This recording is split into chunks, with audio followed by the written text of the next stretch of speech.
325 টাকাতে 95 টাকা গেলে 325 টাকা।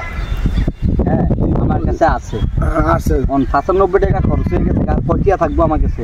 আমি এই হিসাবে তো পাই না, আজকে 2 দিন ধরে এই হিসাব করতে 2 দিন এটা আমি শুধু বুঝালি আমার কই না সত্যি কত। আপনি কি রহিম স্যারের ছাত্র আসলেন? হ্যাঁ হ্যাঁ রহিম স্যারে কি আপনার ফিরছে না?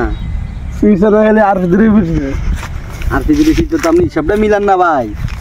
আমি কই যাচ্ছি এটা কত করে 325 টাকাতে 325 টাকাতে 95 টাকা গেলে আর কত খায়? 95 টাকা আর ইয়াতে 60 টাকা। হ্যাঁ 60 টাকা 60 টাকা। কোন স্কুলের ছাত্র? আমি